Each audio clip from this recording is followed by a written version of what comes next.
Hey neighbors, we're doing something a little bit different today. Apologies up front for any background noise. I usually do these things outdoors. My studio here is my private space, but I share it with my snapping turtle, and I share my common spaces with my family and housemates. But I had a video blow up unexpectedly after I posted it yesterday, to the point where I felt compelled to record this follow-up video. However, the day got away from me before I could get any recording time done outside, so I'm just going to have to try to edit out the sound of my turtle tank in the background. And before I go any further, this is going to be a bit different. I actually do have a script written out, and I do need to preface that I don't consider myself a creator. I always say that I'm just an old hag with a lot of time on my hands, and I may as well throw my thoughts into the ether rather than have my family and friends sit through them for the thousandth time. I don't usually script these things, like I just said.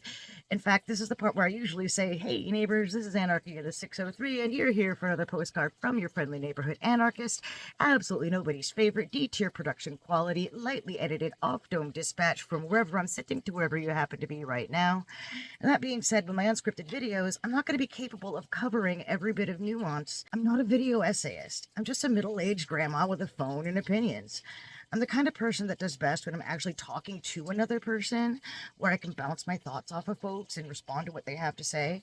That being said, overwhelmingly, the comment section in my last video had a bunch of counterpoints to my video, and it boiled down to a few points, which I decided I may as well cover in a follow-up.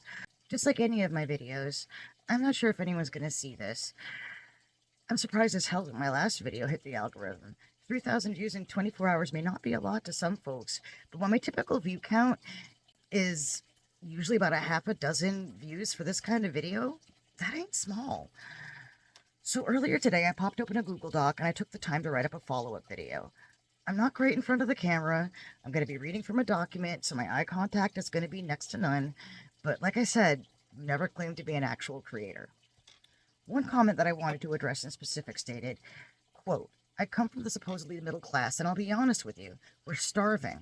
We're on one meal a day. Lucky if it's two. I do understand people need help, but can you please explain to me why people with EBT can eat steak and lobster and the rest of us haven't had that in like at least a decade because we can't afford it? I see people online in EBT with a cart full of food. We're living off of beans and rice. End quote. And that's definitely one thing I wanted to cover more substantively since I'm taking the time to sit and script this video and can look stuff up. The maximum SNAP allowances per family size and income. This information is available online. I had to kind of poke around to Google a bit because it's so much harder these days for a search engine to turn up what it is you're looking for, but I'll post a link down in the description. For brevity's sake, I'm only going to go over the gross income limits because the net income limits are different depending on the makeup of the household, whether there's folks in what's called the target population, like kids and elderly people and disabled folks, or whether it's for the non-target population. Then there's something called expanded categorical eligibility, and that's a whole other thing that would take a long time to explain. To become a caseworker, you're in some sort of training for the first year or so, and then the next year, give or take, you're still on some sort of probationary status while you're still learning the ins and outs of the system. Trying to explain all of this in an informal video, speaking as an old broad in my backyard, having not worked for DHHS in the last 4 years, my information isn't as up to date as it should be for me to be able to be comfortable explaining all of that stuff in all of those terms without giving misinformation. So, anyway, here we go. For a household size of 1, the gross income limit is $2,152, and the maximum allotment for that household size is $298. So, $298, you divide that by 30 days just for quick math. That's giving a person $9.93 per day to eat on. Family size of 4, so say 2 parents and 2 kids, maximum gross income of $4,421 with a max allotment of $994. So do that same math, $994 divided by 30, that equals $33.13. Divide that by 4 people, and that's $8.28 per day to eat on per person. Say you're a family size of 6, 2 parents, 4 kids. Max gross income, $5,934. Max allotment, $1,421 per month. 1421, divide that by 30, that gives us $47.36. But you divide $47.36 by 6 people, that's $7.89 per day per person to eat on. Now, am I saying that the folks who are buying steak and lobster with their EBT card, are they maybe making a choice that's not going to stretch? And does that feel like a slap in the face or an insult to somebody who can't afford it? Absolutely. Not going to deny that.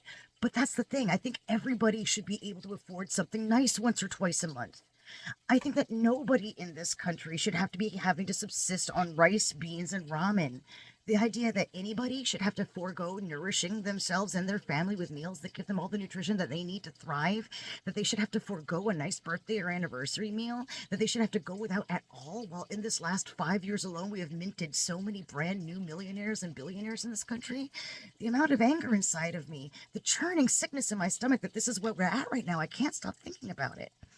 And then I hear phrases like this: waste, fraud, and abuse. That's a phrase I saw repeated a few times, and one that I've heard parroted over and over again by the GOP while they were doing their Doge purge, while they were making cuts to vital parts of our bureaucratic system without actually checking to see whether or not those employees were necessary to actually having everything function.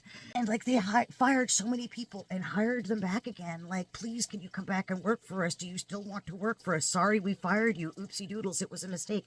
And actually, side note, I was just hearing this on a news blast I was listening to earlier today about how FBI Director Kash Patel, who was going on and on, like in public out there on Front Street, going on about waste, fraud, and abuse, has just been caught taking at least two different flights for personal reasons. One was to go out and see his girlfriend, who's like a country singer. She was going to be singing at a wrestling event, and he took a $60 million military plane, used it like his own private jet to fly out to see her perform.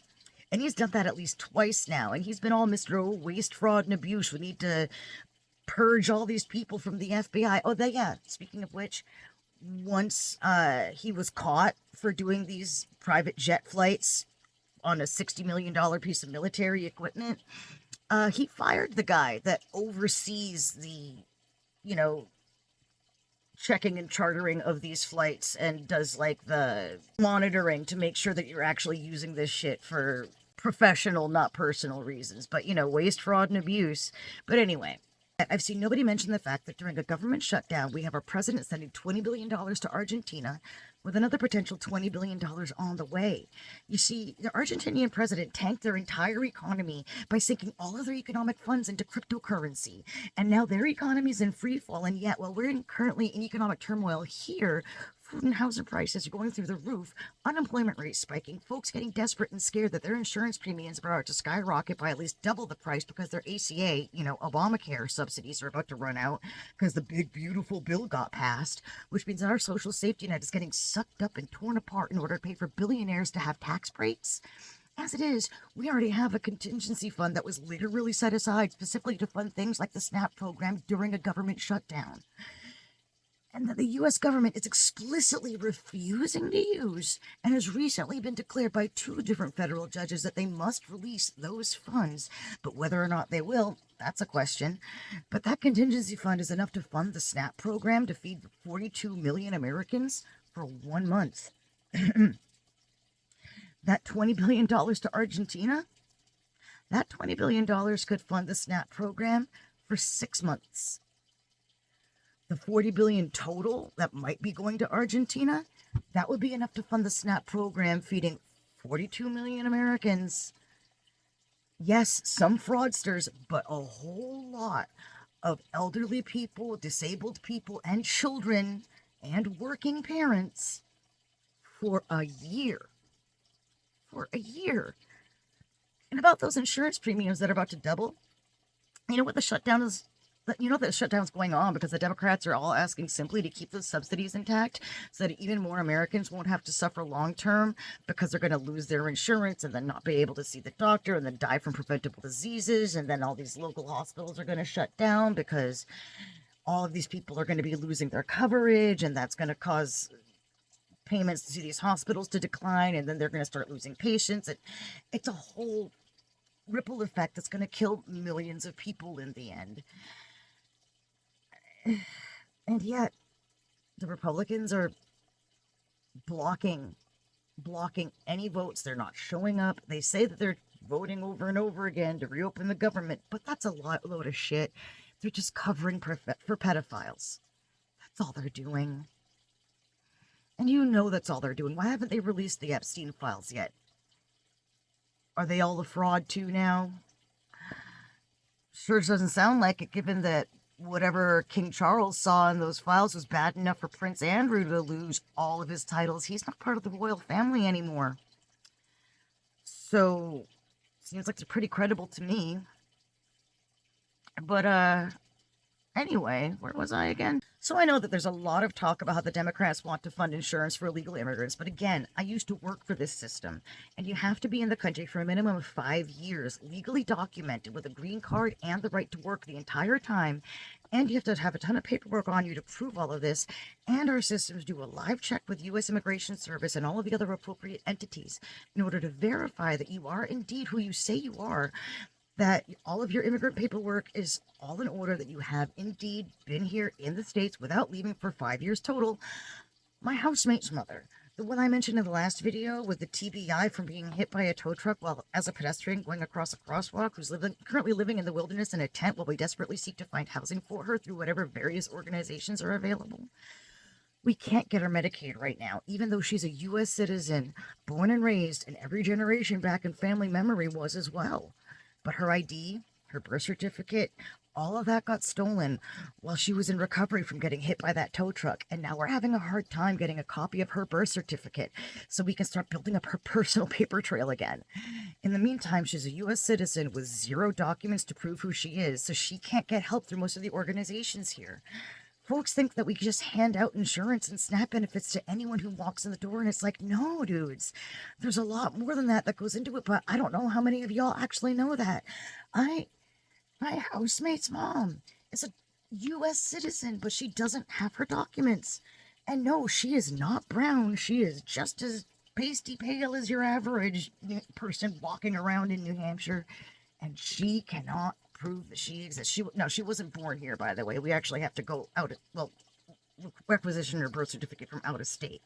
It's been a whole mess, and in the meantime, she can't get insurance. Another thing that a lot of folks talked about in my comment section was shaming. And that's another thing that I wanted to cover, how I'm apparently out here shaming people and having toxic empathy and whatever. And actually, yeah, I am shaming people. I'm shaming people because we're the wealthiest country on earth, and yet we have people who genuinely need the help. Yes, of course, we're going to have people who fraud the system, but the amount of SNAP fraud equals to about 1% of all the SNAP money given out. And do I want people who fraud the system to get caught? Of course I do. But I also find fault with a broader system that makes it so we have people that are in dire straits enough where they feel that they need to do that in order to get by, or to feel like they're doing a little bit more than barely scraping by.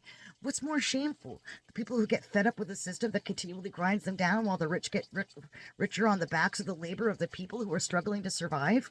Or the people who take advantage of the thousands of people who have to labor under them? The hundreds of thousands of people who have to suffer all the little indignities that we have to under today's America in order to just fatten their wallets with more money than they could possibly ever spend in a lifetime. It's estimated that it would take $25 billion annually to eradicate hunger in the United States. How many billionaires are there? Multi-billionaires are there in the United States? I find it ethically fucking shameful that these people have that goddamn much money. So yeah, I'm going to shame people. Yeah, I'm going to say that it's pretty sick that folks are actively out here cheering on the fact that people will be going hungry too. Even if a person is defrauding the system, I don't want their kids to go hungry. And I don't want to take any food away from people that need it just because there are some people that are taking more than their share. In any system, there's gonna be assholes. And I would rather give to everybody, even the assholes, if it means that people that need the help are gonna get it. We have $20 billion to send to a foreign country, a deal that is going to be screwing the U.S. in more ways than one, and maybe another $20 billion more to send to them, but I don't know, fucking America first, I guess. Another thing that I saw brought up is I don't sound like an anarchist, that I can't possibly be an anarchist because I work for the government, and that I'm pursuing my SSDI disability because of the physically debilitating nature of my genetic disorder. But as an anarchist, I should not be taking advantage of these systems. All these statements betray a really fundamental misunderstanding of what modern anarchism is. I am a social anarchist. As such, I recognize that as a U.S. citizen living in modern America, I have no choice but to be a cog within the broader system under which I found myself born. Social anarchism is a political philosophy that understands that we have to contend with the fact that we all live under these systems. Therefore, we need to work in whatever ways we can to push for the broader societal changes that will lead to greater equity and freedoms for all people. Right now, as we're living in an unequal system where many will suffer in hardship while very few at the top celebrate. Then you've all seen the photos and videos from Trump's Mar-a-Lago Halloween celebration this year. You know, the same Halloween where we had ICE agents chasing down kids in Halloween costumes in DC. This guy had a semi-naked woman writhing around in a giant-sized champagne glass, but you know, meanwhile, it cost me over $30 to get 2 bags of Halloween candy to pass out this year to the neighborhood kids. But I digress. Fact is, I'm in this system. I have to participate in this system if I'm going to move things forward and if I'm going to survive in this system. But I'm also going to work towards greater mutual aid systems, income equality, and more freedoms and less suffering for as many people as possible. I am going to get involved in my local government, by the way. Tomorrow's election day, going to be voting for mayor and all of that. Get out and do your local voting. Vote for your school board and the mayor and selectmen and shit. That's what I'm going to do. I'm going to do the participation in my system because it's what I've got. And if I don't participate in the system, I don't get to bitch about the system. That was what my parents told me. And yeah, I am an anarchist. Would I rather not have to participate? Fuck, sure, I'd rather participate differently, but here I am, and you gotta deal with shit as it is. I am almost 50 years old. I've only got a little under 3 years left to go. Till I'm 50, not till I die. I mean, you know, fingers crossed. First president I remember was Reagan, and I'm old enough to remember how he worked to increase migration between Mexico and the U.S., how he built a park at the border where families separated by the border could meet and enjoy each other's company. But that park has long since been fenced off. He actually acknowledged that our system was built to require the kind of migrant labor that ICE is scooping up by droves right now. Fact is, our immigration system is absolutely broken and has been for decades. I remember my mother driving down to Boston about an hour away every single month to stand out in whatever weather that came her way in order to file the appropriate documents in time as she petitioned for her parents to come here. And my grandfather on my father's side, well, actually both sides, my grandfathers on both sides were World War II veterans, but my grandfather on my mom's side was a Filipino guerrilla fighter who fought for the Americans against the Japanese during World War II.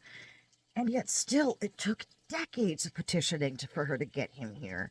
The system back then wasn't even built to accommodate the amount of immigration that we needed at the time to fill out all the job roles that we had open. Fact is, if there was a legal way for more of these folks to come here every year and work the farms and stuff, they would. But our actual demand for migrant farm workers far outstrips the amount of documentation that's available every year. And the cost of getting that documentation is extraordinarily high, and most people cannot afford it. And a lot of companies would rather not pay the money to subsidize it because capitalism is a continual race to the bottom. Kind of boggles my mind that we keep talking about illegal immigrants and undocumented immigrants when ICE is snatching up people from their actual court dates when they've been going to do things the right way on top of all of that. People are doing things the right way, and yet they're still getting deported. So I don't know what y'all's argument is here. You want to snatch up all the migrant workers that we actually for real need to work the farms to get the food that's going to get onto our tables. And, you know, the more stuff that rots in the fields, the less workers there are to pick this stuff. The more it's going to cost you. And the food imports, well, that's going to have tariffs slapped on them. So the more that's going to cost you. It's all a fucking circle, guys. Anyway, that's about all I gotta say at the moment. I'm gonna turn my camera off. I'm gonna go hang out with my snapping turtle. Probably gonna scoop him up and grab him, put him on the couch and hang out with me and watch a movie or something. Anyway, neighbors, I hope you all have a great night out there. To everyone who's upset with me in the comment section of my private video, my prior video, I can talk, guys. Thanks for the engagement. For those of you who actually took the time to ask good faith questions, thank you for asking. In the meantime, neighbors, I'll catch you another time, and for now, I'll leave a light on for you. And see? Told you there's a snapping turtle. Hey, buddy. How you doing?